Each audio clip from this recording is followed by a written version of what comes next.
Vijay தேவரகொண்டாவுடனான first kiss அனுபவம் பற்றி ஓப்பனாக பேசிய ராஷ்மிகா மந்தனா. நடிகர் விஜய் தேவரகொண்டாவை அடுத்த ஆண்டு திருமணம் செய்து கொள்ள உள்ள நடிகை ராஷ்மிகா மந்தனா அவருடனான முத்த காட்சி பற்றி பேட்டி ஒன்றில் ஓப்பனாக பேசியிருக்காங்க. நடிகை ராஷ்மிகா மந்தனா நேர்காணல் ஒன்றில் கலந்து கொண்ட போது சினிமால தன்னோட முதல் முத்தம் பற்றி பேசியிருக்காங்க. அதுல அவங்க என்ன சொல்லியிருக்காங்கன்னா, என் சினிமா வாழ்க்கையில நான் கொடுத்த முதல் முத்தம் கீதா கோவிந்தம் படத்தில்தான். அது படத்துக்கு தேவைப்பட்டது. சக நடிகருக்கு முத்தம் கொடுக்க வேண்டும் என்ற போது இயல்பாகவே என் மனதில் குழப்பம் ஏற்பட்டது.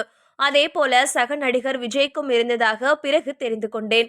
ஆனால் நாங்கள் கலைஞர்களாக படத்துக்கு தேவையான அனைத்து காட்சிகளிலும் பங்களிப்பை கொடுக்க வேண்டும். அது எங்கள் தொழில் முறைக்கும் சினிமா மீதான அர்ப்பணிப்புக்கும் அவசியம். கதைக்கு தேவைப்படும் போது முத்த காட்சியை ஏற்று நடிப்பது நடிப்பின் ஒரு பகுதிதான். கதைக்கு தேவைப்பட்டா மட்டுமே இயக்குனர்கள் அத்தகைய காட்சிகளை படமாக்குவாங்க. அதுலயும் கீதா கோவிந்தம் படத்துல நானும் விஜய் தேவர்கொண்டாவும் நடிச்சது திருமணமான தம்பதிகள் மாதிரி.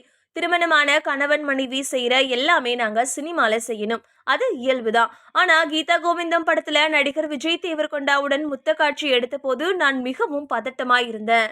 ஏன்னா என்ன பொறுத்த வரைக்கும் முத்தம் அப்படின்றது மிகவும் தனிப்பட்ட மற்றும் உணர்வு பூர்வமான விஷயம். அதனால இயல்பாகவே எனக்கு ரொம்ப கவலை ஏற்பட்டது.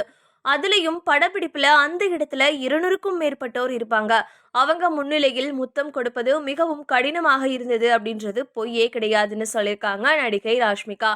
ஆச்சரியம் என்னன்னா, நடிகை ராஷ்மிகா ஃபர்ஸ்ட் திரையில முத்தமிட்ட நபருடனேயே இப்போது அவரோட திருமணமும் நிச்சயதார்த்தமும் உறுதியாகிருக்கு.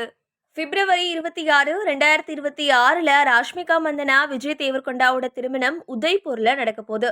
கீதா கோவிந்தம் படத்துல சினிமாவுக்காக முதல் முத்தம் கொடுத்த நடிகை ராஷ்மிகா மந்தனா அதுக்கப்புறமா அனிமல் படத்துல பாலிவுட் நடிகர் ரன்பீர் கபூருடன் முத்த காட்சியில நடிச்சிருப்பாங்க.